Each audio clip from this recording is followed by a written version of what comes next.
Tegas, pesan Benyamin Netanyahu bagi dunia.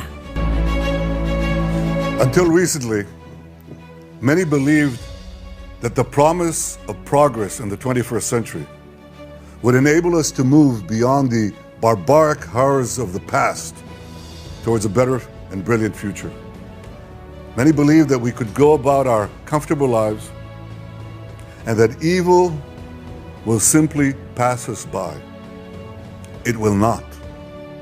The horrors that Hamas perpetrated on October 7th remind us that we will not realize the promise of a better future unless we, the civilized world, are willing to fight the barbarians.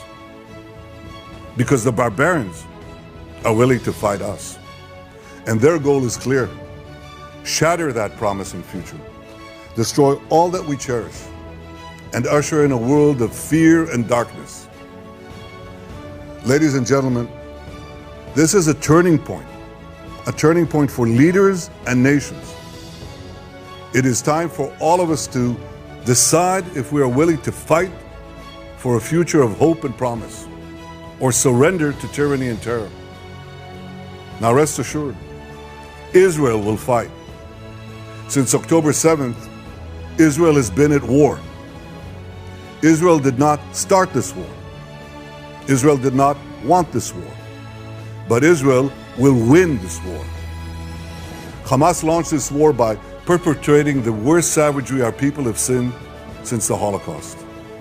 Hamas murdered children in front of their parents, murdered parents in front of their children. They burned people alive. They raped women. They beheaded men. They tortured Holocaust survivors. They kidnapped babies.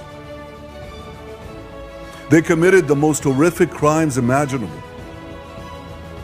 And they're part of the axis of evil that Iran has formed, an axis of terror that works by arming, training, and financing Hamas in Gaza, Hezbollah in Lebanon, the Houthis in Yemen, and other terror proxies throughout the Middle East and beyond the Middle East.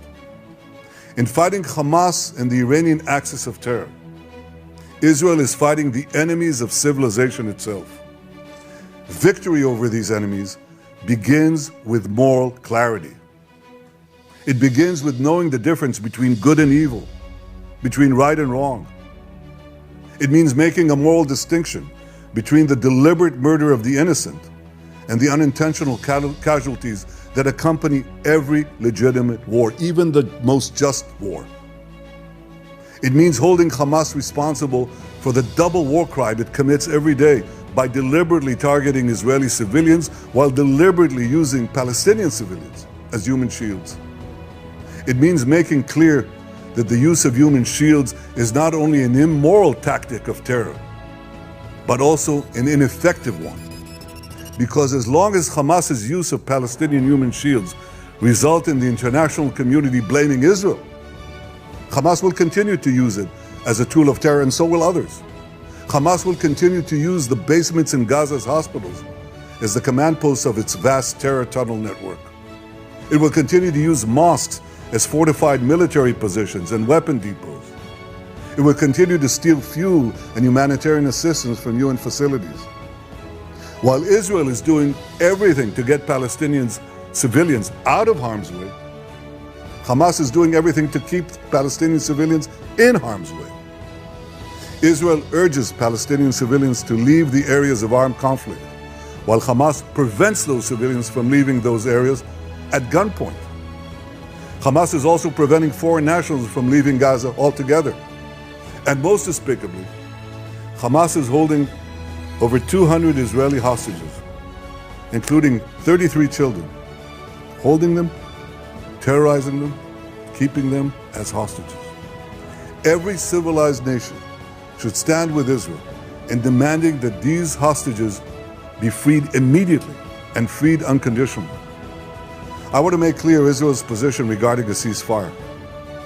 Israel will not agree to a cessation of hostilities with Hamas after the horrific attacks of October 7th.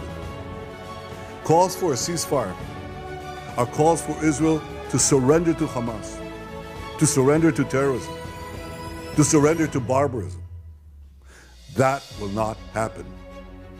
Ladies and gentlemen, The Bible says that there is a time for peace and a time for war. This is a time for war, a war for our common future.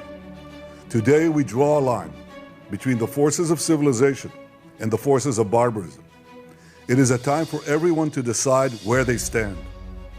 Israel will stand against the forces of barbarism until victory. I hope and pray that civilized nations everywhere will back this fight. Because Israel's fight is your fight. Because if Hamas and Iran's axis of evil win, you will be their next target. That's why Israel's victory will be your victory. But make no mistake, regardless of who stands with Israel, Israel will fight until this battle is won, and Israel will prevail. May God bless Israel, and may God bless all those who stand with Israel.